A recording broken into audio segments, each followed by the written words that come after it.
Video को like और channel को सब्सक्राइब कर दीजिए, क्योंकि ये जो आपकी सीरीज स्टार्ट हो रही है आने वाले ग्रुप डी और एनटीपीसी सीबीटी 2 एग्जाम्स के लिए काफी इंपोर्टेंट है। आपको पता होना चाहिए रेलवे एनटीपीसी एग्जाम है 28 दिसंबर 2020 से लेकर 31 जुलाई 2021 तक। टोटल ये एग्जाम 133 सेट में 68 डे में कंप्लीट हुए हैं। तो इस श्रृंखला में अपन मैथ्स हो गई, रीजनिंग हो गई और जीके के सवाल जो प्रत्येक सेट में 100 सवाल पूछे गए हैं, जिसमें आपके 40 सवाल तो जीके के हैं, साथ ही साथ 30 सवाल रीजनिंग के और 30 सवाल मैथ के पूछे गए थे।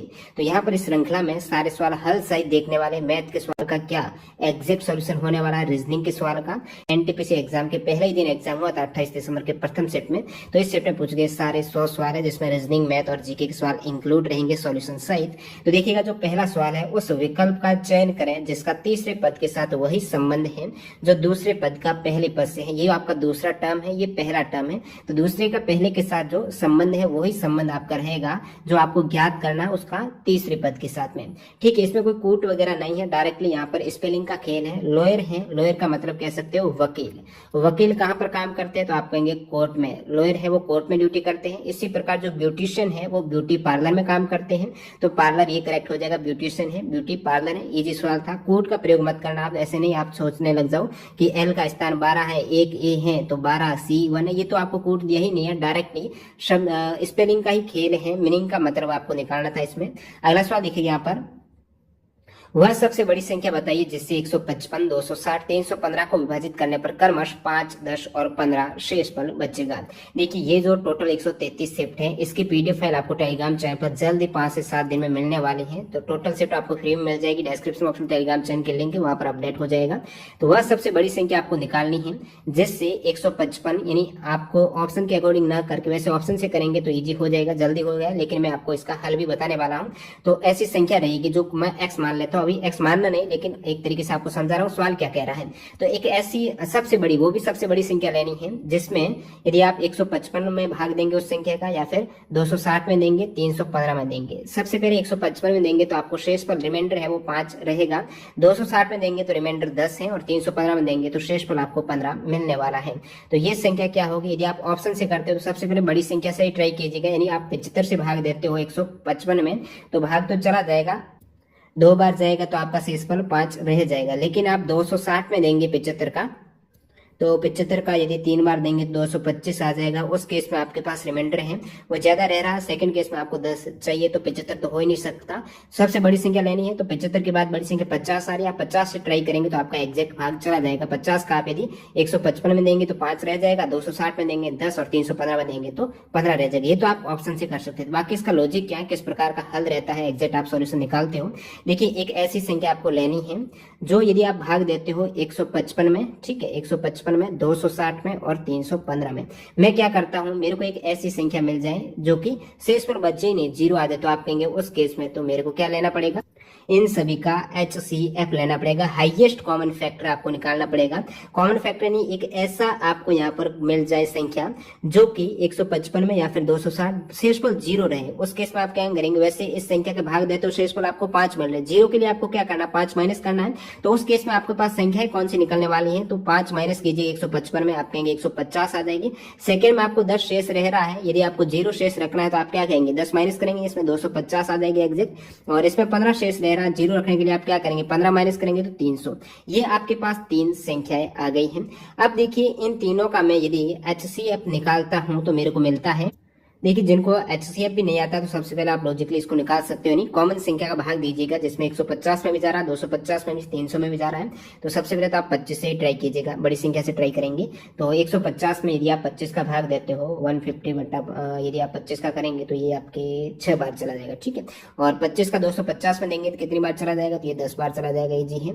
और फिर 25 का 300 में देंगे तो आप कहेंगे ये तो 12 बार चला जाएगा। और अभी आप सिंपली 2 का भाग दे सकते हो 3 बार, 5 बार और ये आपके 6 बार, सभी में भाग गया। इसका मतलब ये मल्टीप्लाई ही आपका HCF हो जाएगा। जरूरी क्या है, इन तीनों में ही भाग जाना चाहिए, ऐसे नहीं 2 में जा रहा 1 में नहीं जा रहा, उस केस में फेल हो जाएगा। क्योंकि इन तीनों का ही आपको कॉमन फैक्टर निकालना जो हाईएस्ट है। तो ये निकल के आ गया है, अब भाग नहीं जा रहा है तो 25 गुणा 2 यानी 50 है। तो ऐसा आपके पास कॉमन फैक्टर आ गया 50। अब 50 का यदि आप भाग देंगे 150 में पूरा चला जाएगा, 250 में पूरा, 300 में भी पूरा चला जाएगा। तो उस केस में आपको क्या चाहिए, यहाँ पर शेषफल तो 5-10 कब होगा? जब इसमें आपने 5 ऐड किया, इसमें आपने 10 ऐड किया, जो वास्तविक संख्या तो यही है ना। तो आपको क्या मिल गया यहाँ पर 50 वो संख्या है जिसमें यदि आप जिसको 150 में 250 में 300 में भाग देते हैं तो शेषफल रिमाइंडर 0 बचता है, क्योंकि इन सभी का कॉमन फैक्टर है और आपको चाहिए ये शेषफल है। तो इसमें आपने 5 ऐड घटाया तभी तो ये निकल के आई ना 0 शेषफल है। तो ऑटोमेटिकली यहाँ पर आंसर क्या हो जाएगा? 50 हो जाएगा। अब आप कहेंगे इतना बड़ा सॉल्यूशन आपको समझाने के लिए बड़ा हो रहा है, एग्जाम में आप डायरेक्टली एचसीएफ निकालना है 5, 10, 15 कम करके और एग्जैक्ट आंसर आ जाएगा। अगला सवाल लिखिएगा, एक ट्रेन है वो स्टेशन ए से स्टेशन बी की ओर 50 किलोमीटर प्रति घंटा की चाल से निकलती है। आधे घंटे के बाद एक अन्य ट्रेन स्टेशन बी से स्टेशन ए की ओर, तो ये मैं मान लेता हूँ स्टेशन ए हो गया, ठीक है। यहाँ पर आपका स्टेशन ये बी है। अब देखिए इनके मध्य की दूरी है, ये बाद में बताऊंगा, पहले क्या कह रहा है सवाल। ए से स्टेशन बी की ओर 50 किलोमीटर प्रति घंटा की स्पीड से चलती है। तो एक ट्रेन यहाँ से निकल पड़ी है 50 किलोमीटर प्रति घंटा की स्पीड से, ठीक है, 50 किलोमीटर प्रति घंटा की स्पीड से। अब देखिए ये क्या बोल रहा है? आधे घंटे के बाद। तो आप कहेंगे आधे घंटे में ये ट्रेन है ना, ट्रेन कितनी चली है? तो स्पीड इसकी 50 किलोमीटर है और ये 1 घंटे में 50 किलोमीटर चल सकते हैं, इसकी स्पीड का मतलब यही है। तो आधे घंटे में आप कहेंगे तो 25 किलोमीटर कुछ चली होगी, यहाँ तक आई होगी 25 किलोमीटर, ठीक है। अब देखिए आगे क्या कह रहा है कि एक आधे घंटे के बाद अन्य ट्रेन स्टेशन बी से स्टेशन ए की ओर प्रस्थान करती है, लेकिन जो सेकेंड ट्रेन है इसकी स्पीड है 150 किलोमीटर प्रति घंटा। ये निकलती है, दोनों स्टेशन के बीच की दूरी 725 किलोमीटर है। तो ये मैं बता देता हूँ, दोनों के मध्य की डिस्टेंस है 725 किलोमीटर हो गई। जिस स्थान पर दोनों ट्रेनें मिलती हैं उस स्थान की स्टेशन ए से दूरी क्या होगी? अब देखिए ये ट्रेन यहाँ से निकल रही है क्योंकि 25 किलोमीटर तो पहले ही चल चुकी है। जब ये स्टार्ट हुई है उस समय ये ट्रेन यहाँ थी 25 किलोमीटर आगे, और अब ये ट्रेन आ रही है 150 की स्पीड से, ये जा रही है 50 की स्पीड से। अब दोनों ट्रेन क्या है? एक दूसरे के आमने सामने आ रही है, सेम डायरेक्शन में नहीं जा रही है। उस केस में क्या होता है आपको पता है, जो स्पीड रहती है वो दोनों की ऐड होती है, ठीक है। दोनों ये एक समान, क्योंकि जल्दी पहुंच रही है, ये भी इधर आ रही है, ये भी इधर आ रही है, इसका मतलब स्पीड आप ऐड करेंगे। जो पहले ए वाली ट्रेन की स्पीड है 50 और इस वाले की है 150, तो आप कहेंगे स्पीड अब दोनों की जो शिफ्ट कह सकते हो वो हो गई है 200 किलोमीटर प्रति घंटा। अब ये ट्रेनें कहां पर मिलेगी? तो सबसे पहले देख लीजिएगा अब इनके मध्य दूरी कितनी है। आपने कहा 725 तो टोटल थी, 25 ये हो गई। अब इनके मध्य दूरी है ये 700 किलोमीटर है। 700 किलोमीटर दूरी है, ट्रेन चल रही है 200 किलोमीटर प्रति घंटा की स्पीड से। देख लीजिए कोई मीटर सेकंड का नहीं है, सभी में किलोमीटर घंटा किलोमीटर है, तो यहाँ पर चेंज तो आपको यूनिट करनी नहीं है। अब आपको क्या निकालना, सबसे पहले तो समय कितना लगने वाला है एक दूसरे के मिलने में। समय क्या होता है? टोटल दूरी है 700 और स्पीड है, समय क्या होता है? दूरी बटा 4 ही होता है, स्पीड है 200। तो आप कहेंगे ये 0 चला गया, 7/2 करेंगे तो यहाँ पर जो समय निकल कर आ गया आपके 3.5 घंटे का समय। अब 3.5 घंटे में ये ट्रेनें आपस में मिल जाएगी। इसका मतलब है जो 700 किलोमीटर दूरी है इन्होंने तय कर दी है, दोनों ने मिलकर इस साइड और इस साइड है, और आपस में जब मिलेगी वो 3.5 घंटा यानी 3.5 घंटे में मिलने वाली है। अब आपको पूछा क्या है? तो आपको पूछा है जिस स्थान पर दोनों ट्रेनें मिलती हैं उस स्थान की ए से दूरी, ये डिस्टेंस आपको निकालनी है। अब आपको क्या चाहिए? जो ट्रेन ये कितनी चली है, जो शुरुआत इस साइड वाली है ना, कितनी चली है? 25 तो यहाँ से स्टार्ट हुई थी, आगे वो 3.5 घंटों में आप कहेंगे दोनों मिली है, तो 3.5 घंटे तक तो यहाँ पर वो कहीं चली होगी। तो 3.5 घंटों में वो कितनी चली है? जब उसकी स्पीड है 50 किलोमीटर प्रति घंटा, यानी 1 घंटे में वो 50 किलोमीटर जा सकती है, तो 3.5 घंटों में कितनी जाएगी? 150 प्लस यहाँ पर 25 करेंगे तो 150 का मतलब क्या? 50 प्लस 50 प्लस 50 यानी 3 घंटों में कितनी हो गई? 150, और फिर आधा घंटा है, आधा घंटे में 25 है तो 175 तो ये यहाँ तक चली है, ठीक है, यहाँ से यहाँ तक, और 25 पहले चली थी। एक ही जब मिली है इनकी दूरी तो ज्ञात करनी, 175 ये 25 है, तो आप कहेंगे 200 किलोमीटर इनके मध्य की डिस्टेंस हो जाएगी। आई होप आपको समझ में आया है। बढ़ते हैं अगले सवाल की ओर। नेक्स्ट आपके जो सवाल नंबर 4 क्या कह रहा है? रूट के अंदर वैल्यू दे रखी है, सभी रूट है ऊपर नीचे, ये डिलीट कर देता हूँ। तो यहाँ पर आप देख नहीं रहे हो, रूट 54 है, उसके बाद रूट 125, उसके बाद रूट 24 मल्टीप्लाई आपके हो रहा है रूट 45। अब देखिएगा सभी में रूट है तो कोई दिक्कत नहीं है, डायरेक्टली मैं रूट 1 ऐसे ही लिख देता हूँ, आप डायरेक्टली सॉल्व कर दीजिएगा, क्योंकि जो आपका वर्गमूल है वो सभी के ऊपर है, ऊपर नीचे चारों तरफ। इधर है आपके 24, फिर आपके 45। अब इजी आप इसको कट कर सकते हो। मैं क्या करता हूँ, भाग देता हूँ। 9 का भाग जा रहा है ना, 9 का भाग 45 में 5 बार, इधर 9 का भाग 54 में ये 6 बार चला जाएगा। अब देखिए 6 का भाग 24 में कितना बार चला जाएगा, 4 बार है। 5 का भाग 125 में 25 बार है, तो 25/4 हो गया। अब रूट में आपको पास वैल्यू आई है 25/4 है। 25/4, 25 का वर्गमूल आपको पता है 5 होता है, 4 का वर्गमूल होता है 2, तो 5/2 है, 2.5 हाफ, ये 2.5 हो जाएगा। इजी सवाल था। अगले सवाल की ओर मूव करते हैं। ठीक है, ये आपका एक रीजनिंग का सवाल पूछा गया है। उस विकल्प का चयन करें जिसका तीसरे अक्षर समूह के साथ वही संबंध है जो दूसरे अक्षर का पहले के साथ में, यानी आपके ये रिलेशन वाला एक इजी सा सवाल पूछा गया है। अब देखिए किस प्रकार रिलेट कर रहा है। आर के बाद क्या आ रहा है, एस आ रहा है। ठीक है, फिर आपके ए के बाद आ रहा है सी। अब देखिए कम हो रहा है। आर कितना होता है, 18 होता है। एस कितने पर होता है, एस होता है 17 पर। 17 नहीं, यहाँ पर 19 ही होगा, है ना, तो 19 पर एस हो जाएगा। और देखिए एक बढ़ रहा, आर एस हो गया। ठीक है, ए के बाद यहाँ पर 2 बढ़ा, बी हटा के सी किया है, कोई दिक्कत नहीं। और अब देखिए आपको क्या करना है, वी के बाद क्या करता है, यू आ जाएगा। सॉरी, यहाँ पर V U W, U V W होता है ना, तो यू वी आया है, वी के बाद आपका डब्ल्यू, क्योंकि आर के बाद एस आया, इसका मतलब वी के बाद क्या आएगा, डब्ल्यू आ जाएगा। और इधर किस प्रकार आया है, ए के बाद सी आया, यानी बी को छोड़कर तीसरा आया है। तो यहाँ पर भी एक्स के बाद आना तो वाई चाहिए, लेकिन वाई को छोड़ना है, तो आप कहेंगे जेड आ जाएगा। अब डब्ल्यू जेड किस में आ रहा, डब्ल्यू तो सभी में आ रहा, जेड सेकंड में आ रहा और किसी में नहीं आ रहा। आगे आपको देखना ही नहीं है, टाइम वेस्ट नहीं करना, डायरेक्टली आपको टिक करना है ऑप्शन जो भी डब्ल्यू जेड से स्टार्ट हो रहा है। अगला सवाल देखिएगा, एक आपके यहाँ पर जीके का सवाल है, निम्नलिखित में से कौन सा स्मारक दिल्ली में नहीं है। बुलंद दरवाजा है, पता होना चाहिए, बहुत बार बताया मैंने आपको। फतेहपुर सीकरी जो आगरा में उत्तर प्रदेश में है, न कि दिल्ली में है। बाकी सभी यहाँ पर दिल्ली में देखने को मिलने वाले हैं। नेक्स्ट में देखिएगा, दिए गए विकल्पों में से वो शब्द का चयन करें जैसे दिए गए शब्द के अक्षरों का उपयोग करके नहीं बनाया जा सकता है। ये बिल्कुल इजी सा बेसिक सा सवाल आप कह सकते हो। जैसे कि इसमें आप देखेंगे एच है, एच इसमें भी है, यानी इनमें से जो ये यूज करते हुए देखना है कौन सा वर्ड नहीं बन रहा है। देखिए इसमें एच आ गया, फिर ए भी इसमें शामिल है, टी भी है, ई भी है, तो ये तो बन रहा है। अब देखिए इसमें जी आ गया, इसमें आर आ गया, यू है, इसमें यू आ गया। उसके बाद एन देखिएगा, एन नहीं है, इसका मतलब ये वर्ड इससे बन ही नहीं रहा, क्योंकि एन है ही नहीं। टी तो है लेकिन एन नहीं। बाकी आर है, टी आपको आर है, ए है, टी है, ई है, सब है, जी है, टी भी है, जी है, ए है, टी है, ई है। लेकिन ये एक इजी सा स्पेलिंग का सवाल पूछा गया है, कोई दिक्कत नहीं। अगला सवाल देखिएगा, प्रार्थना समाज के संस्थापक है आत्मारंग पांडुरंग हो जाएंगे। नेक्स्ट देखिएगा, किस सिख गुरु ने खालसा पंथ की स्थापना की थी। आप कहेंगे गुरु गोविंद सिंह जी ने खालसा पंथ की स्थापना की। वैसे जितने भी आपके एनटीपीसी में जीके के सवाल पूछा गया है, जल्दी आपको मैं टाइम दीजिएगा, क्योंकि काफी शिफ्ट है, वीडियो काफी बड़ा आने वाला है आपको। तो उसमें जीके के सारे सवाल एक्स्ट्रा फैक्ट सहित शामिल होंगे, यानी आप कह सकते हो 133 शिफ्ट में पूछे गए सारे 133 40 जीके के सवाल जल्दी आपको मिलने वाला, बड़ा धमाका होगा। एक बहुत बड़ा वीडियो आ जाएगा, एक्सप्लेनेशन सहित आपको पूरा वीडियो मिल जाएगा। तो चैनल को सब्सक्राइब करके बेल आइकन हिट कर देना। देखिए ये जो आपको सवाल पूछा गया है, पानीपत का दूसरा युद्ध अकबर और हेमू के बीच में, सेकंड युद्ध 1556 में हुआ था, तो आंसर यहाँ पर सी करेक्ट हो जाएगा। फिर अगला सवाल देखिएगा, यहाँ पर सवाल नंबर 11, स्वराज मेरा जन्मसिद्ध अधिकार है और मैं इसे लेकर रहूंगा, ये किसने कहा था, बाल गंगाधर तिलक ने ही कहा था।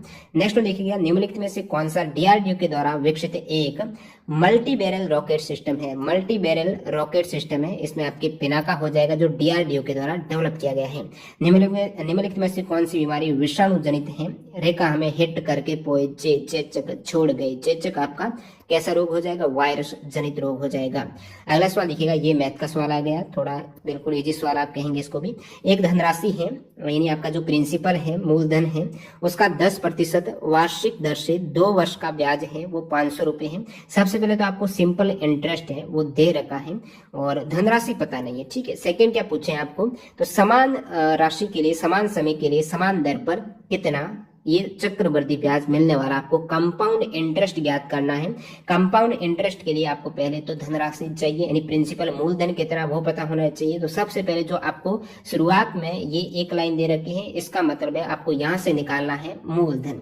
सिंपल इंटरेस्ट क्या कहता है, मूलधन गुणा दर गुणा समय बट्टा 100 होता है, ये आपका आ जाएगा एसआई साधारण ब्याज। ठीक है, अब मूलधन तो आपको पता नहीं प्रिंसिपल क्या है, लेकिन रेट आपको पता है 10% है, टाइम आपको पता है 2 वर्ष है, बट्टा 100 करेंगे तो यहाँ पर आपका एसआई कितना, एसआई दे रखा है ना, मूलधन निकालना है, तो एसआई आपको सिंपल इंटरेस्ट 500 दे रखा है, यहाँ पर मैं 500 कर दूंगा। अब इसको आप सॉल्व करेंगे, ये आपके जीरो से जीरो गया तो पी कितना आ गया, ये आपके 5000/2 यानी 2500 रुपये। ये पी क्या है, पी आप कहेंगे धनराशि है। 2500 रुपये का 10% वार्षिक दर से 2 वर्ष का साधारण ब्याज है वो 500 रुपये होता है। तो प्रिंसिपल आपको 2500 रुपये दे दिया है। अब नेक्स्ट क्या ज्ञात करना है, इन 2500 रुपये का समान समय में चक्रवर्ती ब्याज 10% की दर से। तो 2500 रुपये है, 10% आपको पहले वर्ष में ब्याज देना है। तो आप कहेंगे ब्याज कितना हो जाएगा, 2500 का 10% निकालेंगे तो 250 रुपये ब्याज हो गया। सेकेंड वर्ष में भी आपका ब्याज जाने वाला है, 10% है तो ब्याज आप कहेंगे सेकेंड वर्ष में 250 और हो गया। लेकिन यहाँ पर ब्याज कौन सा जा रहा है, चक्रवर्ती, यानी प्रथम वर्ष में जो आपको ब्याज मिला है उसी पर 10% और ब्याज मिलने वाला है। तो प्रथम वर्ष में ब्याज तो आपको 250 रुपये मिला था, तो उस पर 10% और लगा दीजिएगा। 250 का 10% आपका होता है 25 रुपये। तो टोटल ब्याज है पहले वर्ष का, दूसरे वर्ष का, और पहले वर्ष के ब्याज पर दूसरे वर्ष जो ब्याज लगा वो 25 रुपये। टोटल आपको ब्याज कितना मिल रहा है, यहाँ पर 250 मिल रहा है, यहाँ पर 250 और यहाँ पर 25 रुपये। तो आप कहेंगे 250 और 250 500 और 25 यानी 525 रुपये का आपको ब्याज मिल रहा है। ये ब्याज है चक्रवर्ती ब्याज। इजी सवाल था। अगले सवाल की ओर मूव करते हैं। सवाल देखिएगा, इसरो ने किस वर्ष में मार्स ऑर्बिटर मिशन की शुरुआत की, 2013 में की थी, सभी को पता होना चाहिए। नेक्स्ट वन, किसी समचतुर्भुज के आसन कोणों का रेशियो आपको 3 और 6 दे रखा है। समचतुर्भुज के सबसे छोटे कोण का माप क्या होने वाला है, ये भी इजी सवाल है। यदि आपको समचतुर्भुज की विशेषताएं पता हो तो समचतुर्भुज में क्या होता है, सभी भुजाएं क्या होती है, बराबर होती हैं और चारों भुजाएं समान हो गई। आमने सामने के कोण याद रखिएगा, समचतुर्भुज में रोम्बस में आमने सामने के जो कोण होते हैं वो इक्वल होते हैं। और विकीर्ण क्या करते हैं, यदि विकीर्ण भी आपको क्षेत्रफल निकालना हो तो 1/2 गुणा विकीर्णों का गुणनफल होता है समचतुर्भुज का क्षेत्रफल। विकीर्ण समकोण पर समद्विभाजित करते हैं, 90 डिग्री के एंगल पर है और आपस में दो भाग समान भागों में विभाजित करने वाले हैं, यानी समकोण पर समद्विभाजित करते हैं और विकीर्ण समूह कोणों को भी समद्विभाजित करते हैं। और एरिया 1/2 गुणा विकीर्णों का गुणनफल होता है। लेकिन इन सभी का आपको मतलब नहीं, आपको सिर्फ एक विशेषता चाहिए कि जो समचतुर्भुज हैं इनके आमने सामने कोण मैंने क्या बताया, इक्वल होते हैं। आपको जो आसन कोण, ये पास वाले दो कोण दे रखे हैं, इनका रेशियो 3:6 है तो इनका योग होता है 180 डिग्री पास वाले कोणों का।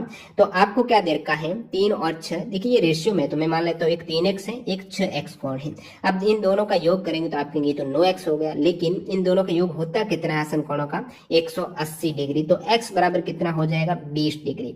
अब x 20 डिग्री है, आपको ज्ञात क्या करना है, सबसे छोटे कोण की माप। यहाँ पर एक 3x है, एक 6x है। छोटा आपको कौन सा दिख रहा है, 3x छोटा दिख रहा है। x की वैल्यू जब 20 है, 3 गुणा 20 करेंगे तो ये कितना हो जाएगा, 60 हो जाएगा। और 6 गुणा 20 करेंगे तो ये कितना हो जाएगा, 120 हो जाएगा। तो ये आपका हो गया 180 दोनों का योग, और जो सबसे छोटा है वो 60 डिग्री हो जाएगा। और बाकी यदि आप, मैंने कहा कि आमने सामने के कोण क्या होता है, बराबर होता है। तब जब ये 3x है तो सामने वाला भी 3x है, तो 6x तो ये हो गए, और ये 6x है तो सामने वाला की 6x 12x है, और चार कोणों का योग होता है 380 होता है। तो सेम वही आने वाला है, 12 और 6 18x बराबर 380। 380 कब होने लग गया, 360 होता है ना। तो 18x बराबर 360 है, x बराबर 20 डिग्री, यहाँ से भी आ जाएगा। तो इस प्रकार भी आप कर सकते हो। और ये एक इजी सवाल हो गया। बढ़ते हैं अगले सवाल की ओर, इसको डिलीट करते हैं। नेक्स्ट सवाल, सेरिकल्चर शब्द है, निम्नलिखित में से किससे संबंधित है, रेशम की खेती हो जाएगी। इजी सवाल, निम्नलिखित में से कौन सा देश है बिम्स्टेक का सदस्य नहीं है, मालदीव हो जाएगा। अगला सवाल, 4 संख्या युग्म दिए गए हैं जिनमें से 3 किसी प्रकार से एक समान है जबकि चौथा असंगत है, तो असंगत है कौन सा, वो आपको निकालना है। इजी सवाल, आप लॉजिक से निकाल सकते हो। देखिए 96 में 12 का भाग है, वो पूरी बार जा रहा है, कितनी बार, आप कहेंगे 8 बार जा रहा है। 120 में भी आपका भाग जा रहा है, किसका, 15 का जा रहा है, 120 में बिल्कुल जा रहा है, ये 8 बार इसमें भी जा रहा है। और 104 में जब आप 13 का भाग देंगे उस केस में भी 8 आने वाला। लेकिन 118 में 16 का भाग जा ही नहीं रहा, 8 आ ही नहीं रहा, कितना आ रहा, 7 पॉइंट समथिंग आपके जा रहा होगा। तो ये भाग पूरा 8 बार नहीं जा रहा है, आप कह सकते हो। तो ये आप अलग हो जाएगा। भिन्न विषम ओडी पूछे, कोई दिक्कत नहीं। अगला सवाल, एक आयत की लंबाई इसकी चौड़ाई से दोगुनी है और आयत का जो परिमाप दे रखा है वो आपको 48 सेंटीमीटर है, तो आयत का क्षेत्रफल ज्ञात करना है। इजी सवाल है। देखिए आयत की लंबाई और चौड़ाई का योगफल होता है, सभी भुजाओं का योगफल परिमाप होता है। आयत की 4 भुजाओं का योग उसका परिमाप हो जाएगा, जिसमें लंबाई आपस में इक्वल है, चौड़ाई इक्वल होती है, आमने सामने की भुजाएं। तो देखिएगा यहाँ पर देख क्या रखा है, इसकी लंबाई है ना, देखिए आयत की लंबाई चौड़ाई से दुगनी है, चौड़ाई b है, लंबाई l है। तो लंबाई है ना वो चौड़ाई की दुगनी है, तो लंबाई बराबर 2 गुणा चौड़ाई हो जाएगी, कोई दिक्कत नहीं। आयत का परिमाप क्या होता है, 2 गुणा लंबाई प्लस चौड़ाई होता है, l प्लस b होता है, लंबाई प्लस चौड़ाई। ये आयत का क्या हो जाएगा, परिमाप हो जाएगा। अब देखिए 2 गुणा ये L का मतलब लंबाई है, B का मतलब चौड़ाई है। जब आपको दे रखा सवाल में कि लंबाई उसकी चौड़ाई से दोगुनी यानी लंबाई है वो 2 गुणा चौड़ाई करने पर मिल रही है, यानी लंबाई के स्थान पर आपको 2B रखना है, तो 2B और B तो ये है ही है प्लस B बराबर आपका जो परिमाप दे रखा है 48 सेंटीमीटर है। अब ये कितना हो गया 2 गुणा 3B बराबर 48 है। अब 3B बराबर कितना हो गया 24 हो गया, और B बराबर कितना हो गया 24/3, यानी आप कहेंगे B बराबर हो गया 24 में 3 का भाग दीजिएगा 8 आ जाएगा। अब जब B 8 आ गया, B का मतलब क्या है चौड़ाई, ठीक है, चौड़ाई 8 है तो लंबाई कितनी है, तो मैंने क्या बताया लंबाई चौड़ाई की दुगुनी है, लंबाई आपकी हो जाएगी दुगुनी यानी लंबाई 8 दूनी 16, तो लंबाई 16 चौड़ाई 8 है। क्षेत्रफल क्या होता है लंबाई गुणा चौड़ाई करेंगे तो आपका क्या आ जाएगा एरिया आ जाएगा, यानी 16 8 हो जाएगा, ये 16 का 8 में आप गुणा करेंगे तो आंसर आ जाएगा 128 सेंटीमीटर स्क्वायर। तो ये एक इजी सा सवाल पूछा गया है। अगले सवाल की ओर बढ़ते हैं। एक रस्सी को 3 अलग अलग भागों में विभाजित किया जाता है। पहला भाग पूरी लंबाई का 1/5 है, दूसरा भाग पहले भाग का 3/2 है, तीसरा भाग रस्सी का कितना अंश है। ये भी इजी सवाल आप निकाल सकते हो जल्दी से। अब देखिए रस्सी को 3 भाग में आप बांट रहे हो, जो पहला भाग है इसको मैं कलर चेंज कर देता हूँ तो ये कलर आपके सही रहेगा, ठीक है। हाँ, अब क्या बोल रहा है कि पहला भाग पूरी लंबाई का 1/5 है, तो पहला भाग है कोई भी लंबाई हो x मान लेता हूँ आपकी सुविधा के लिए, तो पहला भाग कितना हो जाएगा x/5 हो जाएगा, और दूसरा भाग पहले भाग का 3/2 है। पूरी लंबाई आपके x है, पहला भाग आपका ये हो गया x/5, और दूसरा भाग कितना है, दूसरा भाग पहले भाग का 3/2 है। अब देखिए सवाल के लैंग्वेज में समझिएगा कि पहला भाग तो पूरी लंबाई का 1/5 है, पूरी लंबाई जब मैंने x मान ली तो पहला भाग x/5 है, लेकिन जो दूसरा भाग है ना वो पहले भाग का 3/2 है। पहला भाग कितना तो आप कहेंगे x/5 है, x/5 का 3/2 है वो सेकेंड पार्ट है, तो x/5 का 3/2 यानी गुणा 3/2 कीजिएगा, ये सेकेंड आ जाएगा। तो पहला भाग x/5 है, सेकेंड भाग आप कहेंगे 3x/10 हो जाएगा, कोई दिक्कत नहीं। तो तीसरा भाग रस्सी का कितना है, रस्सी का तीसरा भाग पूछा है वो तो आपको पता नहीं, जब आप योग करते हो तो उस केस में ये तीसरा भाग में मान लेते हो कोई p भाग होगा तीसरा। अब इन तीनों का योग आपका कितना, रस्सी की टोटल लंबाई है पहला दूसरा तीसरा 3 भाग ही अलग कर रहे हो, और टोटल लंबाई x जब आपने मान लिए तो यहां से आप निकाल सकते हो कि P कितना, तीसरा भाग रस्सी का कितना अंश है, ठीक है, रस्सी x है तो तीसरा भाग ये x का कितना अंश है, तो यहां से आप x निकाल लीजिएगा, ठीक है। P कितना आ जाएगा, P बराबर x minus x/5 minus 3x/10 है। एलसीएम आपका 10 आ गया, ये आपके 10x माइनस 2x, ठीक है, माइनस 3x है, तो 3x माइनस 2x यानी माइनस 5x है। 10x माइनस 5x करेंगे तो आपको मिल जाएगा 5x, ठीक है, 5x/10 है। तो P कितना आ गया 5x/10 यानी P बराबर x/2 आ गया। P आपके पास x/2 आ गया, यानी जो तीसरा पार्ट आपने P माना था वो x/2 आ गया। रस्सी टोटल x है तो तीसरा भाग x का कितना, आधा ही तो है, x का 1/2 है तो x का आधा है, तो ये आपको तीसरा भाग मिल गया यहाँ से। अगले सवाल की ओर मूव करते हैं। सवाल नंबर 22। दो धनात्मक संख्याओं का रेशियो 3 और 7 दे रखा है और उनका एलसीएम है 231, तो छोटी संख्या क्या होगी। आपको पता होना चाहिए कि दो संख्याओं का, देखिए धनात्मक संख्याओं का जो रेशियो दे रखा अनुपात 3 और 7 है। मैं मान लेता हूं एक संख्या है वो 3x है, दूसरी है 7x है, ये एग्जैक्ट आपने संख्याएं आ गई। उनका एलसीएम 231 है और छोटी संख्या आपको निकालनी है। एलसीएम का मतलब एक तरीके से इनका गुणनफल ही तो है, जब इनका गुणनफल 231 है, मैं संख्या x मानता ही नहीं हूँ, 3 और 7 मान लेता हूँ। गुणनफल 231 आ रहा है, वैसे गुणनफल आ कितना रहा है, तो यहाँ से आप यदि रेशियो का डायरेक्ट गुणनफल करेंगे तो आप कहेंगे 21 आ रहा है। एलसीएम कितना आ रहा है, एलसीएम आ रहा है 231 है, गुणनफल ही एक तरीके से एलसीएम होता है, तो ये 21 है बता रहा है, आना तो 21 चाहिए, आ रहा 231 है, तो आप 21 का भाग देंगे 231 में तो 11 आ जाएगा, ठीक है। एक की वैल्यू आपको 11 मिल जाएगी। छोटी संख्या आपके पास दो वैल्यू है, एक की वैल्यू जब 11 है तो छोटी संख्या कितनी है 3 है, बड़ी संख्या 7 है, तो छोटी संख्या कितनी हो जाएगी, आप कहेंगे 3 है, एक 11 है तो 3 गुणा 3 का कितना हो जाएगा 33 हो जाएगा। छोटी संख्या बड़ी है तो 11 गुणा 7 77 हो जाएगा।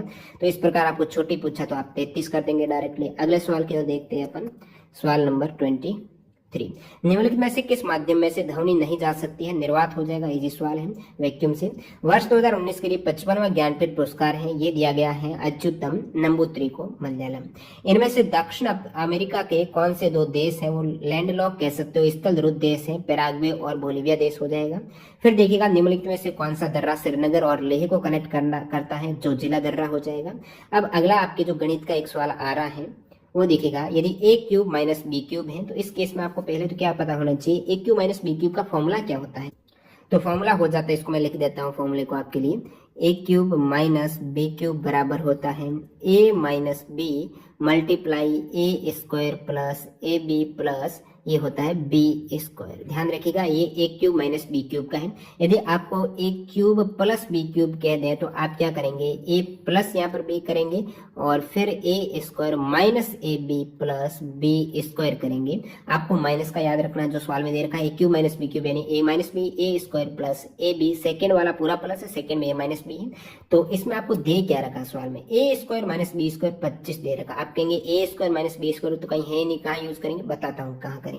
ए प्लस बी 5 दे रखा, आप कहेंगे ये भी नहीं है। A square plus A B plus B square जो ये ज्ञात करना है, ये आपको पता करना है।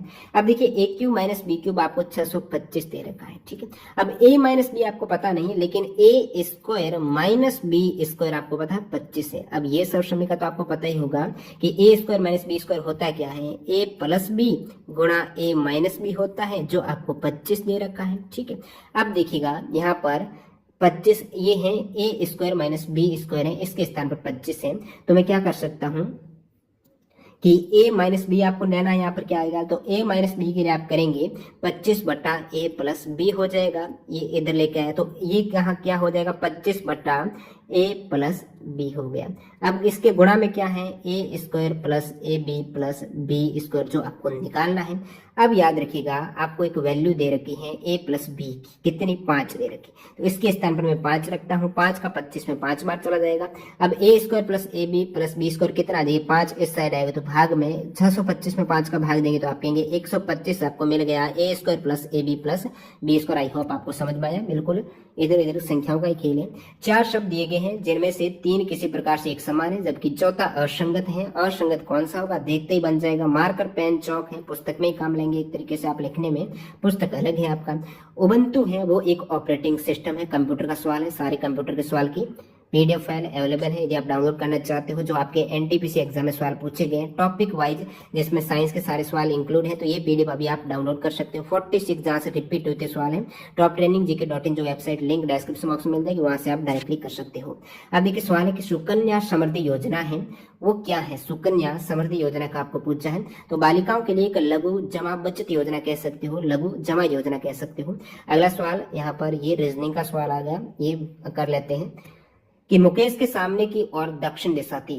क्या बोल रहा सवाल कि ये तो डायरेक्शन आपको पता ही होगा, सबसे ऊपर उत्तर, फिर ये नीचे दक्षिण है, इधर आपका पूर्व हो जाएगा, ये हो जाएगा पश्चिम वेस्ट हो जाएगा। मुकेश के सामने की ओर दक्षिण दिशा है, इसका क्या मतलब है कि मुकेश इस ओर मुंह करके खड़ा हुआ है, दक्षिण दिशा की ओर मुंह करके खड़ा हुआ है। अब मुकेश बोल रहा है कि आगे जाएगा तो ये इस साइड जाने वाला दक्षिण दिशा में, क्योंकि उसके सामने की ओर दक्षिण दिशा ही है। वो 5 किलोमीटर सीधे चला, मतलब दक्षिण दिशा की ओर चलने वाला कितना किलोमीटर, आप कहेंगे 5 किलोमीटर चला है, तो यहाँ तक मान लेते पहुंच गया। और वहां से वो अपने दाईं ओर, दाईं का मतलब वो राइट साइड टर्न कर रहा है। राइट साइड है, जब इसका मुंह इस साइड है, राइट इसका इस साइड हो जाएगा, जो अपन देख रहे हैं उसका जस्ट उल्टा हो जाएगा। तो वह वहां से वह दाईं ओर 90 डिग्री के कोण पर मुड़ा है, तो 90 डिग्री जस्ट इस साइड इस प्रकार वो मुड़ा है और 5 किलोमीटर यहाँ पर भी उसने रनिंग की है, चला है। फिर वह अपनी बाईं ओर, अब बाईं का मतलब है कि वो लेफ्ट साइड टर्न कर रहा है, बाईं ओर 45 के कोण पर। अब 90 करता तो ऐसे करता, लेकिन वो कर रहा है 45 यानी इस प्रकार कुछ टर्न किया उसने।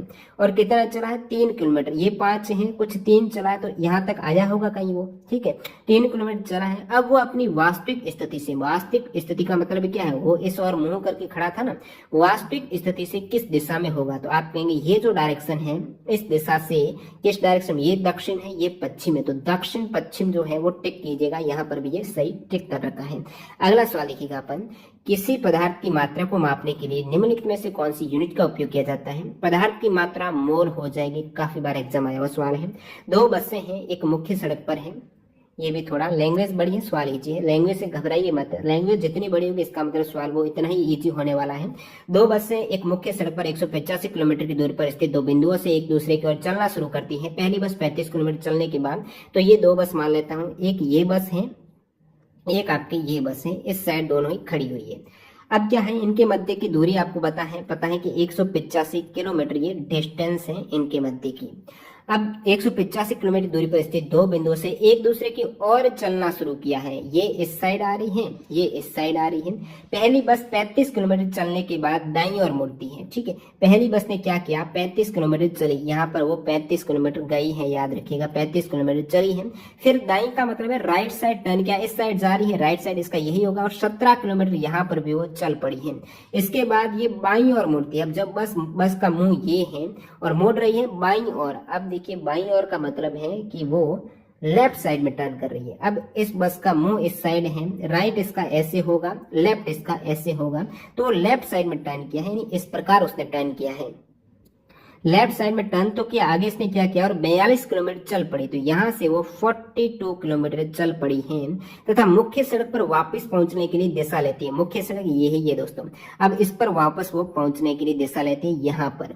अब आपको पूछा क्या है कि इस बीच एक मामूली ब्रेकडाउन के, याद रखिएगा सेकेंड बस भी इधर से साथ ही साथ चली थी, तो मामूली ब्रेकडाउन आ गया था, रुक गई थी, और दूसरी बस मुख्य सड़क पर केवल 36 किलोमीटर है, दूसरी ने कहा मैं तो 36 किलोमीटर ही चली हूँ। अब याद रखना है इस बिंदु पर दोनों बसों के बीच की दूरी, ये सेकंड बस यहाँ पर आई है, पहली बस दूसरी यहाँ पर, तो इनके मध्य की दूरी ही ज्ञात करनी है। अब ये 185 किलोमीटर है, जब ये 35 है, ये 42 चली है, 35 प्लस 42 आप कहेंगे ये आपके हो गया 70 और 7 77, तो ये 77 किलोमीटर टोटल। ये 35 है, ये 42 है, तो ये टोटल कितना हो गया 77 हो गया। अब ये 77 है, तो ये वाला कितना हो जाएगा टोटल, क्योंकि टोटल 185 है, तो 185 आप माइनस करेंगे तो 108 हो जाएगा ये टोटल। आपको ये दूरी चाहिए, जब ये 36 चली है, ये टोटल 108 है, तो 108 माइनस आप 36 करेंगे तो आप कहेंगे ये तो आपको 72 किलोमीटर मिला है, तो ये दूरी अब है 72 किलोमीटर। ऑप्शन एक आपको टिक करना था, थोड़ी लैंग्वेज बड़ी है, घुमाया गया था सवाल को। एक परीक्षा उत्तीर्ण करने के लिए पूर्णांकों का 50% लाना क्या है, आवश्यक है। परीक्षा में 2 प्रश्न पत्र शामिल हैं। एक छात्र ने क्या किया, छात्र इस प्रकार कर रहा है कि 200 पूर्णांक वाले पहले प्रश्न पत्र को यहाँ पर बोला है कि 50% आपको दोनों पेपर में लाना अनिवार्य है, दोनों पेपर का कुल मिला के आपके 50% होना चाहिए। तो 200 पूर्णांक वाले पहले प्रश्न पत्र में क्या होता है, 40% अंक प्राप्त होते हैं। अब 40% का मतलब कितने अंक मिले हैं, जब 100 का 40 होता है तो 200 का 40 80 हो जाएगा। तो पहले प्रश्न पत्र में फर्स्ट में उनको 80 अंक मिले हैं आउट ऑफ 200 में से। अब सेकंड प्रश्न पत्र की ही बात कर लेते हैं। सेकंड प्रश्न पत्र में परीक्षा में उत्तीर्ण होने के लिए 150 का पूर्णांक है, 150 का पूर्णांक है। अब भाई साहब को मिल कितने रहे वही तो आपको ज्ञात करना है। दूसरे प्रश्न पत्र में से न्यूनतम कितने प्रतिशत अंक प्राप्त करने होंगे। अब न्यूनतम अंक दोनों प्रश्न पत्र में आपको चाहिए 50% है उसके पूर्णांक का। अब पूर्णांक है कितने का, पहले का पूर्णांक 200 का है, दूसरे का जब आपको 150 दे रखा है, यानी पूर्णांक यहाँ पर आपको 350 दे रखा है। आपको 50% चाहिए, तो 350 का आधा कितना हो जाएगा, आप कहेंगे ये तो 175 होगा। आपको अंक लाने हैं 175, आपके आए हुए अंक है पहले प्रश्न पत्र में वो कितने हैं, 40% 200 यानी 80 अंक आ चुके हैं, 175 लाने हैं। तो बचे हुए जो अंक रहेंगे, कितने अंक बचे हुए हैं, 175 आपके टोटल अंक लाने थे, 50% अंक लाने थे टोटल पूर्णांक में से, उसमें से 80 तो आपके पहले पेपर में ही आ गए, यानी आपके 95 मार्क्स अब सेकंड पेपर में चाहिए 175 टोटल करने के लिए, क्योंकि 175 माइनस आप 80 करते हो तो सेकंड पेपर में आपको 95 मार्क्स तो लाने ही होंगे। 95 मार्क्स लाएंगे उस केस में आपके 175 अंक हो जाएंगे 350 में से। 350 में से 175 अंक का होना मतलब आपके 50% दोनों प्रश्न पत्र में हो गया है। अब 95% है वो सेकंड प्रश्न पत्र में कितना प्रतिशत हो रहा है, 150 का पूर्णांक था सेकंड में, 95 आ रहे हैं, तो 95 भाग 150 करेंगे, मल्टीप्लाई 100 से करेंगे, तो आपको मिलने वाला कुछ 63.33% है।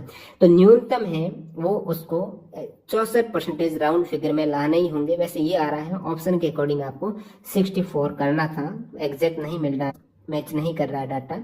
अब देखिएगा अगला सवाल यहाँ पर, इंटरनेशनल कोर्ट ऑफ जस्टिस का हेडक्वार्टर कहाँ पर है? तो अंतर्राष्ट्रीय न्यायालय का मुख्यालय हेग में है।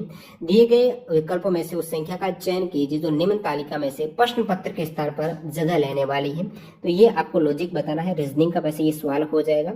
इसमें थोड़ा सा लॉजिक आप लगाइएगा, कोशिश कीजिएगा, पोज करके कोशिश करना किस प्रकार लॉजिक हो सकता है, थोड़ा इंटरेस्टिंग है। देखिए 5, 6, 7 है। अब ये सवाल कर क्या रहा है वो देखिएगा। इसका लॉजिक तो एक्चुअल में ये है कि 7 का आप जब क्यूब करते हो, सॉरी स्क्वायर करते हो तो कितना आता है? तो आप कहेंगे स्क्वायर नहीं, यहाँ पर बड़ी संख्या है, क्यूब ही करना होगा आपको। 7 का आप क्यूब करेंगे तो आप कहेंगे 343 मिल गया आपको, ठीक है 343। अब आपको टोटल 384 चाहिए। अब 7 का क्यूब 6 का स्क्वायर करेंगे, 6 का स्क्वायर यानी 36। अब इसमें आप 36 ऐड करेंगे तो 379 हो गया। अब आपको 5 और ये ऐड करेंगे तो 379 में 5 ऐड करेंगे तो 384 आ गया। तो हो क्या रहा है इसमें? लॉजिक कौन सा लग रहा है? लॉजिक लग रहा है कि सबसे पहले तो आपको ये संख्या तो एज इट इज लेनी है, सेकेंड संख्या का स्क्वायर करना है और तीसरी संख्या का क्यूब करना है। तो 36 प्लस 343। सेम इसी प्रकार आपको 4 एज इट इज है, दूसरी संख्या का आपने स्क्वायर किया तो कितना आ गया? 25 आ गया। तीसरी का आपको क्यूब करना है, 6 का क्यूब कितना होता है? देखिए आप क्यूब वगैरह सारे आपको अंगुलियों पर याद होना चाहिए। 6 का क्यूब ये 216 होगा ना, हाँ 216 है। अब 216 प्लस 25 प्लस 4 है तो 245 हो जाएगा। इसी प्रकार आपको करना है 3 प्लस 4 का स्क्वायर यानी 16, 5 का क्यूब यानी 125।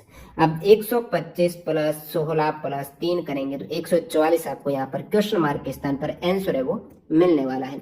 अब देख लेते हैं अपन अगला सवाल। हरीश के मासिक वेतन है वो 45,000 है, उनमें से 1/3 शिक्षा पर और 2/6 है वो भोजन पर। अब यहाँ पर कंफ्यूज मत होना, आपके ऐसे मत कर देना कि 1/3 शिक्षा पर है तो 45,000 का 1/3 कितना होता है? तो इसका तीसरा भाग यानी 15,000 हो जाएगा। अब बहुत से स्टूडेंट क्या करेंगे, ये थोड़ा दो इसको सॉल्व कर देना, ये भी 1/3, ये 2/6 क्या है? 1/3 आप ऐसे मत कर देना, 45,000 का 2/6 फिर भाग दे रहे हो, डायरेक्टली 1/3 तो है, 2/6 यानी 1/3 हो गया, है ना। इस प्रकार थोड़ा सा दिमाग में माइंड रखना, सवाल में माइंड प्रेजेंट होना चाहिए आपका, किस टाइप से ये पूछ रहा है। 2/6 है तो वो भी 1/3 है, तो ये भाग है। शिक्षा पर 15,000 है, भोजन पर भी यानी 15,000 खर्च कर रहा है, अन्य आवश्यकता पर ये खर्च करता है, तो शेष वेतन की वो बचत करता है। तो दो चीजों पर खर्च किया, शिक्षा पर, भोजन और अन्य आवश्यकता पर। शेष कितना रहेगा? 30 तो ये हो गया, शेष आपका 15 रह गया, तो शेष बचत यहाँ पर 15,000 रुपए हो गई। ये बिल्कुल इजी सा सवाल हो गया। अगला सवाल, विश्व पर्यावरण दिवस 2020 के लिए संयुक्त राष्ट्र द्वारा घोषित थीम क्या है? बायोडाइवर्सिटी इसकी थीम हो जाएगी। फिर नेक्स्ट में देखिएगा, भारत के निम्न किन 2 शहरों के बीच पहली semi high speed train Vande Bharat express चली है? तो ट्रेन 18 है, नई दिल्ली वाराणसी के मध्य है, ये पहली वंदे भारत एक्सप्रेस चली है, दूसरी वो कटरा वाली। अगला सवाल, भारत की संसद के द्वारा पर्यावरण अधिनियम किस वर्ष में पारित हुआ था? 1986 में। नेक्स्ट में देखिएगा, 2400 रुपए के 12% में क्या जोड़े कि योगफल 5400 के 18% इक्वल है? बिल्कुल बेसिक से इजी से सवाल पूछे गए हैं।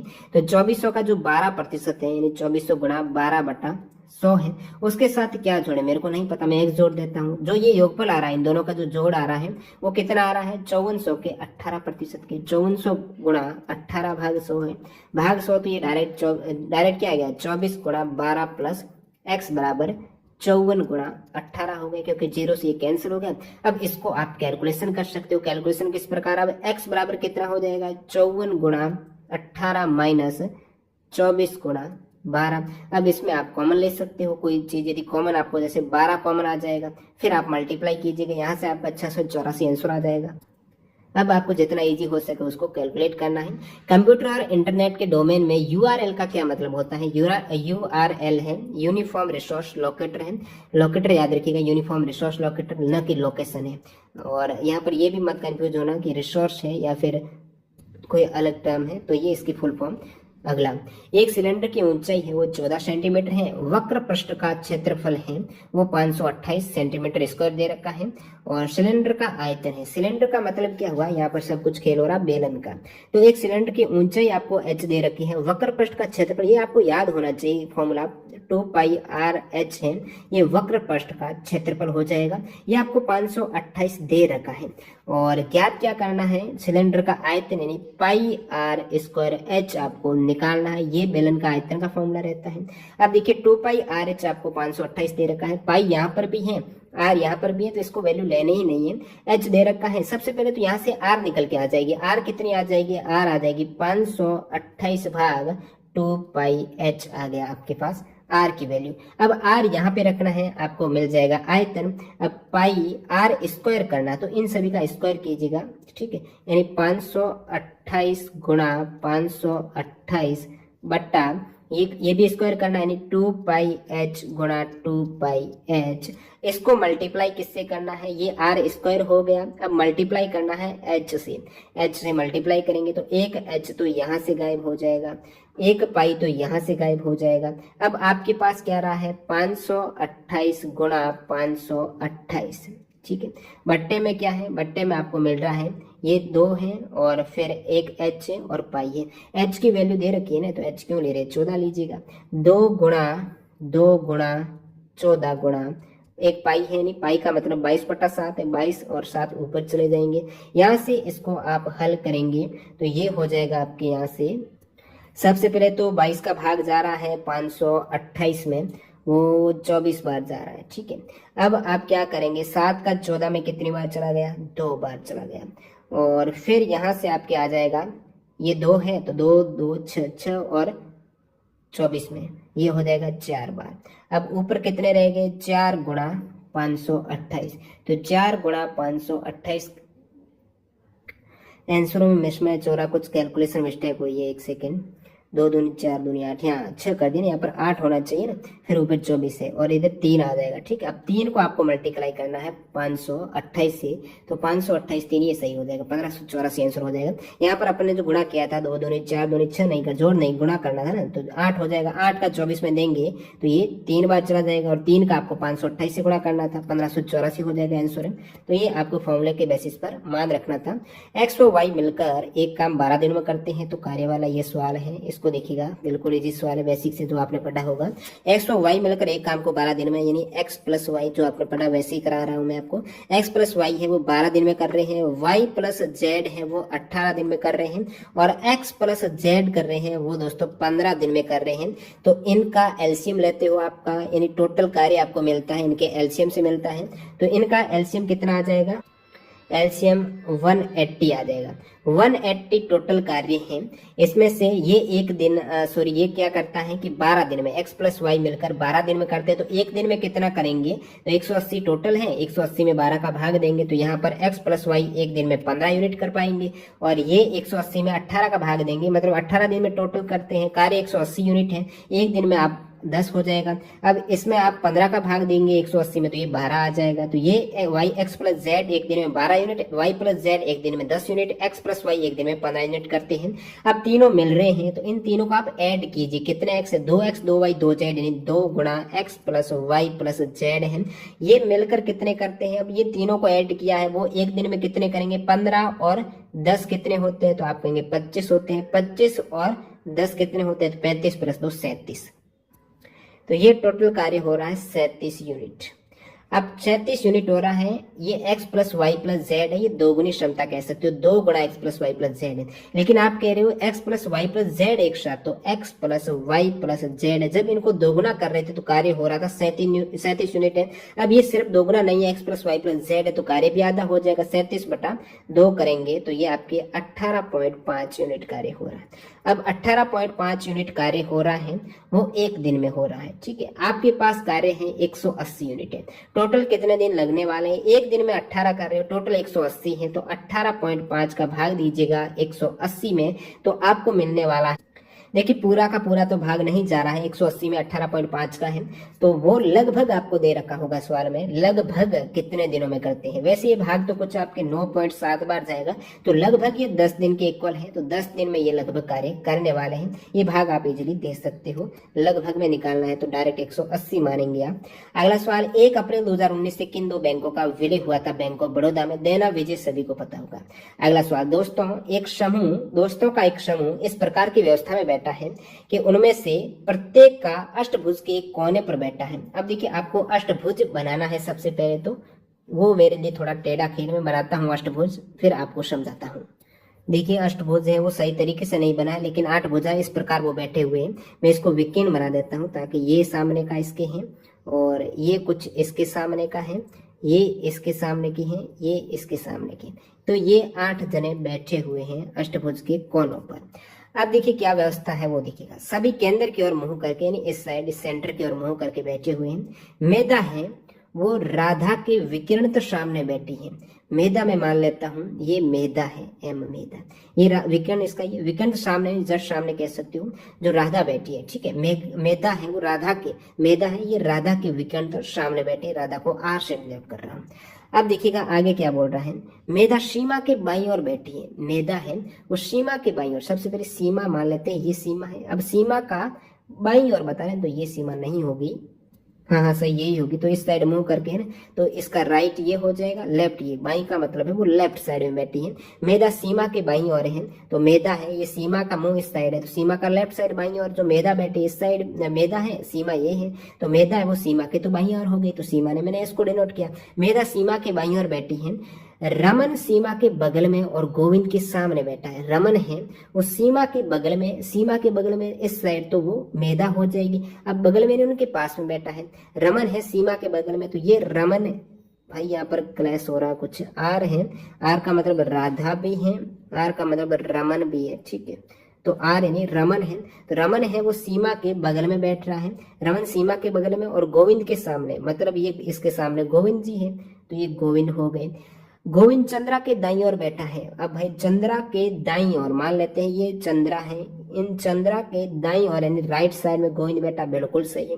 शांति मेधा के दाईं ओर नहीं बैठी है, ये मत समझ लेना बैठी है, शांति है वो मेधा के दाईं ओर, मेधा है, मेधा का दाईं का मतलब मुंह इस साइड है, तो दाईं यानी इस साइड, तो ये सीमा जी बैठे हुए हैं। तो आपको बोलना है कि शांति मेधा के दाईं ओर नहीं बैठी है, तो शांति यहाँ पर नहीं है, आपको ही पता, तो शांति यहाँ हो सकती है, शांति का तो पूछे ही नहीं एक्चुअली में, किंतु शशि के सामने बैठे, शांति है, हो सकता है यहाँ पर शशि बैठी हुई है, इनके सामने है। चंद्रा के सामने कौन बैठा, भाई चंद्रा कहाँ थी, ये थी, और चंद्रा के सामने ये ऐसे यानी सीमा बैठी है, तो चंद्रा के सामने आप कहेंगे सीमा बैठी है। तो इस टाइप से आपको बनाना था।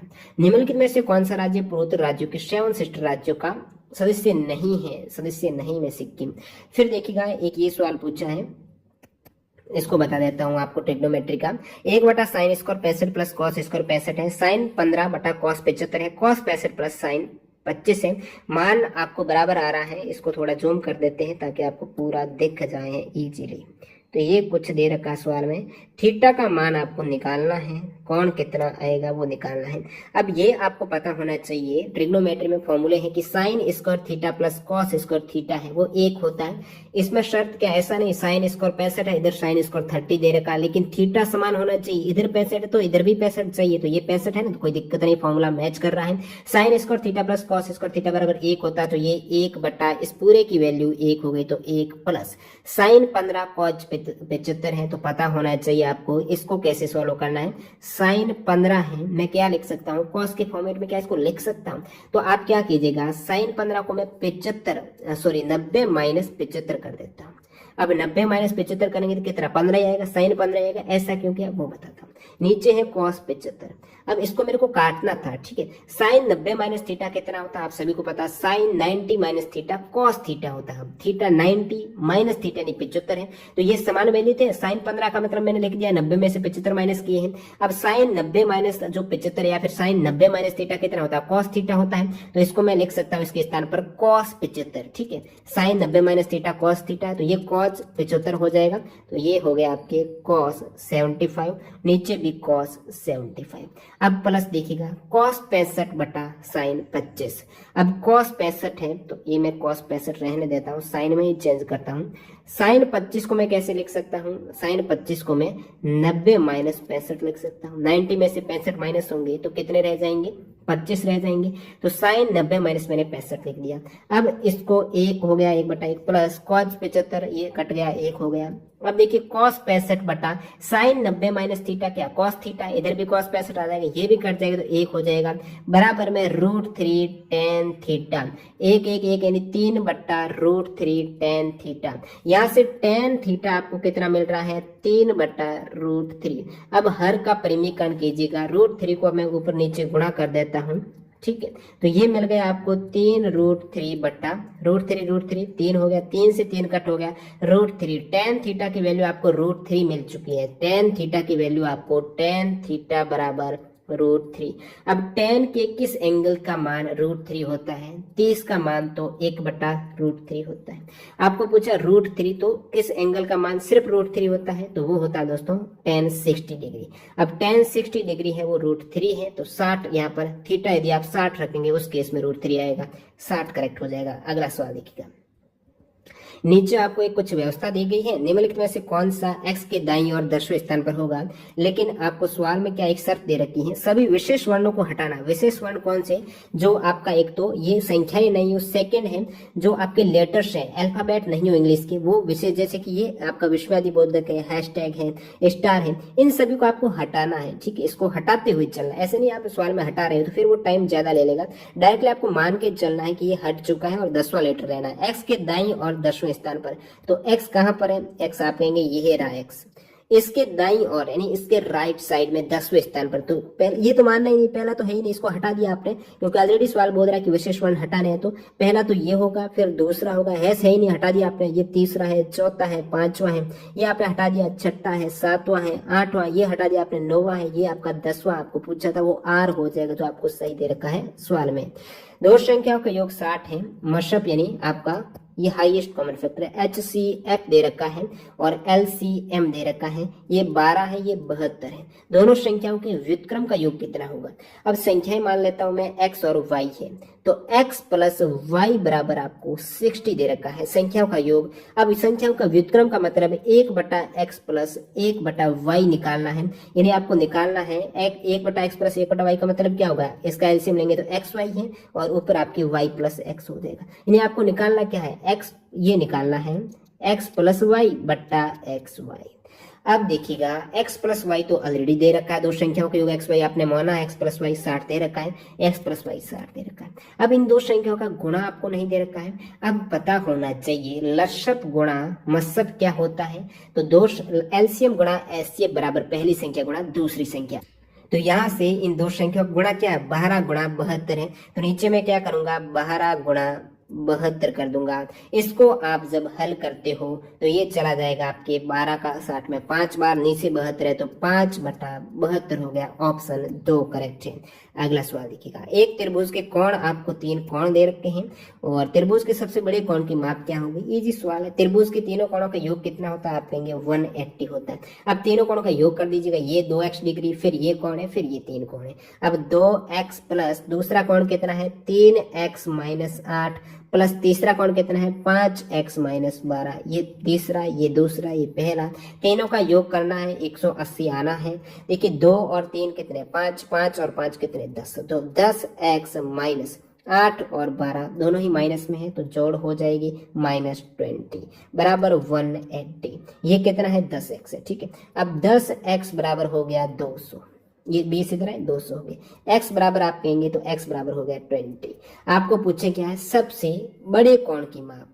सबसे बड़ा कोण कौन सा होने वाला है? तो x की वैल्यू आपको 20 रखनी है और देखते चलिए x 20 रखेंगे, 2 गुणा 20 तो एक कोण तो आप कहेंगे ये आ गया 40। दूसरा कोण कितना आ गया? 3 गुणा 20 यानी 60 माइनस 8 करेंगे तो ये कोण आपके आ जाएगा 52।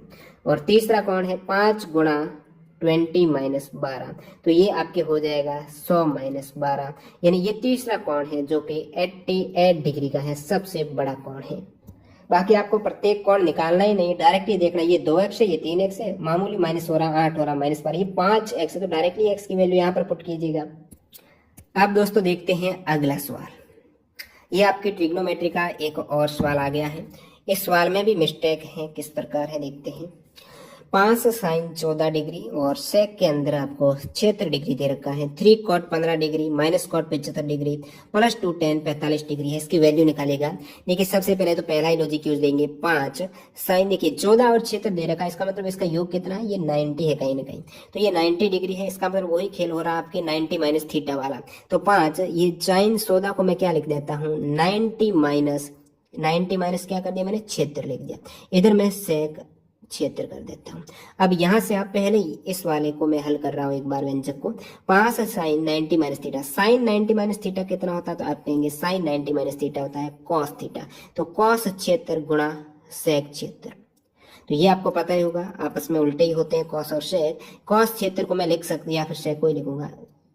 सेक क्या होता है, सेक क्षेत्र यानी 1 बटा कॉस क्षेत्र होता है, जस्ट उल्टा होता है, सेक थीटा बराबर 1 बटा कॉस थीटा। तो कॉस क्षेत्र सेक क्षेत्र कॉस क्षेत्र आपस में कट हो गए, तो ये हो गया आपके 1 हो गया, तो 5 गुणा 1 तो 1 5 हो जाएगा। तो ये पूरा सेक्शन आपके 5 हो गया। अब इसको डिलीट कर देता हूँ, ये वैल्यू हो गई 5। अब देखिए सेकेंड वैल्यू और ये थर्ड वैल्यू, अब थर्ड देख लेते हैं, इसमें क्या खेल हो रहा है वो बताऊंगा। 2 गुणा 10 45 की वैल्यू 1 होती है, तो 2 गुणा 1 ये हो गया आपके 2। तो ये देखिएगा 1 हो गया 5, ये हो गया 2, ये 5 और 2 7। अब ये डायरेक्टली गुणा में होना चाहिए, माइनस में होगा तो काम बनेगा नहीं। ये 5 था, ये 2 था, ये गुणा में होगा। अलग यदि माइनस में करते हैं तो फिर आपको कॉट 45 की वैल्यू निकालनी पड़ेगी, वो फॉर्मूले से निकालनी पड़ेगी आपको। कॉट 15 को आपको लेना पड़ेगा, यानी 45 माइनस 30 करके आपको फिर ये फॉर्मूले से निकालनी पड़ेगी वैल्यू। तो पूरा वो अलग लंबा बन जाता है। जो आंसर दे रखा है वो 10 के अकॉर्डिंग दे रखा है, वो इसको मल्टीप्लाई ही किया गया है। जब ये इसके मध्य गुणा का निशान होगा तो क्या होगा, 3 गुणा का निशान कीजिएगा 3 कॉट 15। अब कॉट 15 को मैं क्या करता हूँ, वो 90 वाली टिक लगाता हूँ, 15 75 90 वाली। तो 3 कॉट ये मैं कर देता हूँ 90 माइनस 75 और गुणा कॉट 75। अब 3 अब देखिए 90 माइनस 75 को मैं क्या लिख सकता हूँ, कॉट 90 माइनस 75 10 75 गुणा कॉट 75 है। जब जस्ट उल्टे होते हैं तो ये 1 हो जाएगा। तो यहाँ पर कितना हो गया, 3 हो गया। ये 5 था, 3 था, ये 2 आ गया, 5 और 2 7 और 3 10। यानी 10 वैल्यू जब कब आएगी, इसके मध्य गुणा का निशान होगा। अदरवाइज ये आप गुणा का निशान नहीं लेते हो, माइनस करते हो, तो उस केस में 10 नहीं आएगी, वो रूट में ही वैल्यू चली जाएगी, 10 नहीं मिलने वाले। तो ये थोड़ा सवाल में ही मिस्टेक थी। अगला सवाल लिखिएगा आप। सवाल है 4 गुणा 38 गुणा 764 गुणा 1256 का इकाई अंक। अब इकाई पूछा नहीं, लास्ट वाला ये आपका इकाई यूनिट डिजिट पूछा है। तो इसमें आप क्या करेंगे, इकाई अंक यानी ये लास्ट वाला को ही गुणा करना है, बाकी का पूरी संख्या का आपको गुणा करने का कोई मतलब नहीं है, फालतू टाइम वेस्ट करने का। तो 6 और 4 का गुणा करेंगे तो डायरेक्ट आता है 24। अब 24 में इकाई अंक क्या आ गया, 4 आ गया। अब 4 को आपके 8 के साथ गुणा करना है, तो आप कहेंगे 32 आ गया। 32 में से आप 2 लेंगे, 2 का 4 से 7 करेंगे तो 8 आ गया। लास्ट वाली डिजिट आपको 8 मिल रही है, इस प्रकार डायरेक्ट करना है। फिर देखिएगा x/2 + 2/y बराबर आपके 1 हो रहा है, y/2 + 2/z बराबर 1 है। z/2 + 2/x का मान क्या होगा भाई देखिएगा, इसमें थोड़ा सा आप अपना दिमाग लगाएंगे तो फालतू टाइम वेस्ट होगा सवाल में। एग्जाम में वैसे ही आपको पता है सवाल ज्यादा टाइम कम होते हैं, तो यहाँ पर आपका टाइम फालतू का खराब होने वाला है। क्योंकि वैसे इसकी बिल्कुल एक लॉजिक लगाया गया है, कुछ नहीं, रीजनिंग में मान सकते हो। इसमें यदि आप लेते हो कि ये समीकरण बनाते हो, क्योंकि x पड़ा है, y पड़ा है, z पड़ा है, समीकरण कितने बन रहे हैं, 2 बन रहे हैं। वैल्यू आपकी चर वेरिएबल कितने हैं, वेरिएबल आपके पास 3 है और समीकरण 2 बन रहे हैं, तो हल होगा नहीं किसी भी कंडीशन में। जब बराबर होने चाहिए, यदि आपके पास चर राशियां 3 है, समीकरण 3 बने, उस केस में तीनों ही वेरिएबल एक्स वाई जेड का मान निकाल सकते हो। यहाँ पर आप निकालेंगे तो यही लॉजिक किस प्रकार दिखेगा, थोड़ा सा आप इसमें समानता देखिएगा किस प्रकार, x/2 y/2 z/2 2/y 2/z 2/x।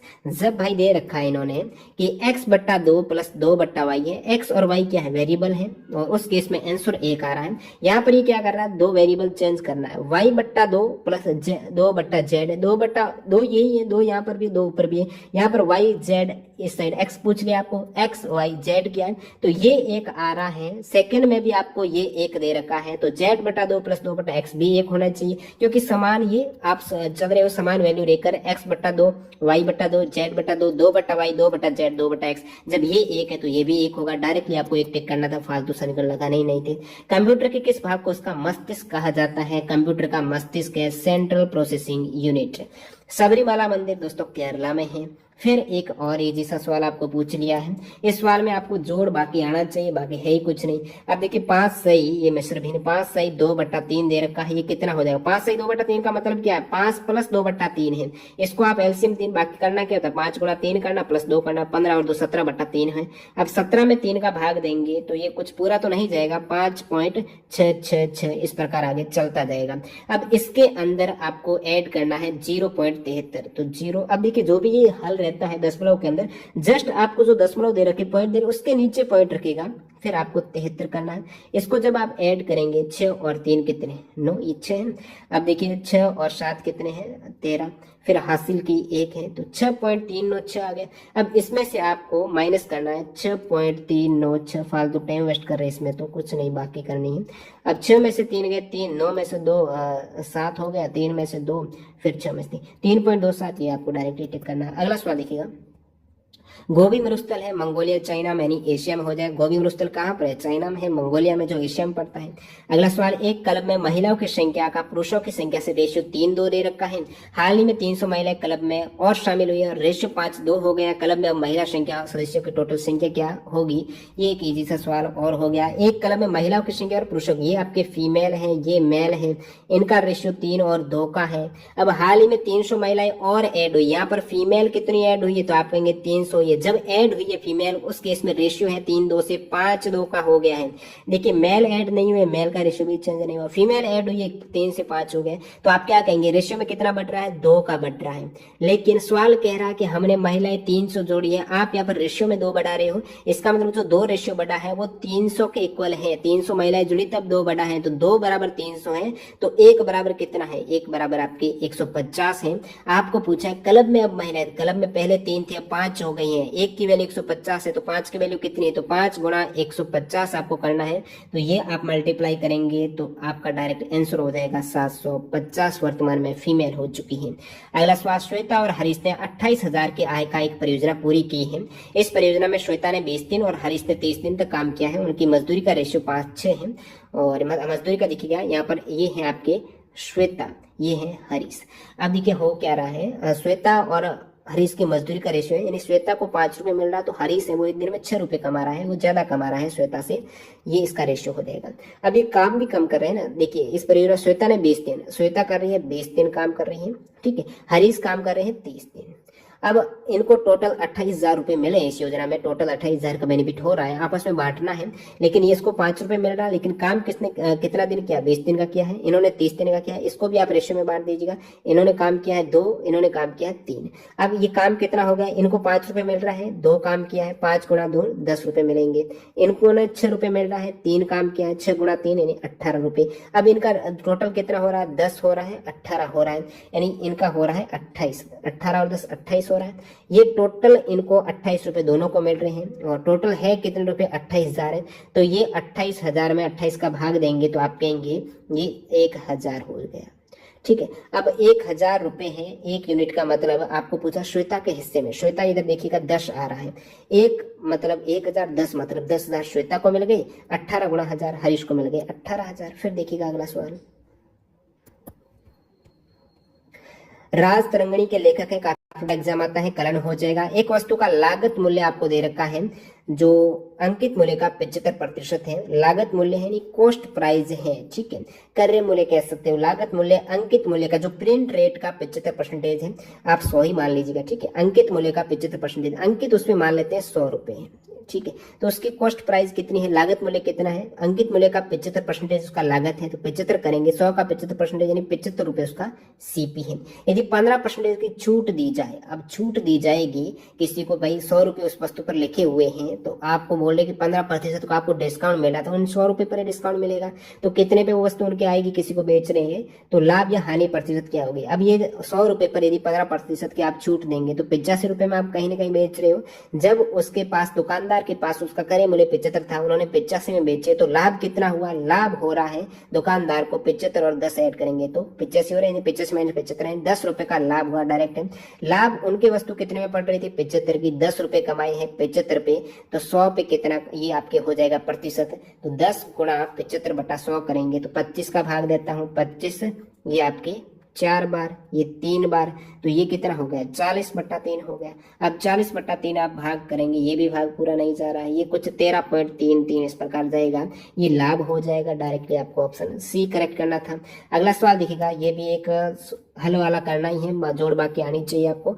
6/5 of यानी गुणाई है ना, ऑफ का मतलब होता है का कहिए ऑफ कहिए उसका इतना की इसका गुणा है ये 6/5 ऑफ यानी 1/3 प्लस 2/4 माइनस 5/6 ऑफ यानी ये इनके मध्य मल्टीप्लाई है 3/10 प्लस 12/20 माइनस 1/3 6।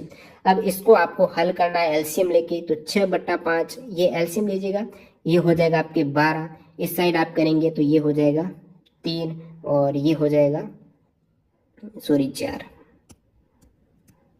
ये आपके हो गया 4 और इस साइड हो जाएगा आपके 6।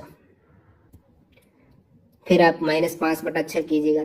इस प्रकार आपको 20 एलसीएम लेना है। 10 का 20 में 2 और 3 6 प्लस ये आपके 12 है -1/6 है। इस टाइप आपको जोड़ करते हुए चलना है, आंसर आ जाएगा। ज्यादा इस सवाल में है कुछ नहीं, जोड़ बाकी है। निम्नलिखित में से कौन भारत के सबसे युवा राष्ट्रपति हैं? डॉक्टर नीलम संजीव। रेडी हो जाएगा। यदि साइन थीटा 3/4 है, कॉस थीटा 5/4 है, तो 1 + tan थीटा बटा 1 - cot थीटा। दोस्तों गलत मत कर देना, 1 - tan मत मान लेना, ये कॉट दे रखा है, जल्दबाजी में क्या करते हो, यहाँ पे tan नीचे भी tan मान मत लेना। देखिए साइन थीटा बटा कॉस थीटा क्या होता है, आपको tan थीटा की वैल्यू मिल जाएगी साइन थीटा बटा कॉस थीटा, याद रखिएगा tan थीटा होता है ये समीकरण फॉर्मूला।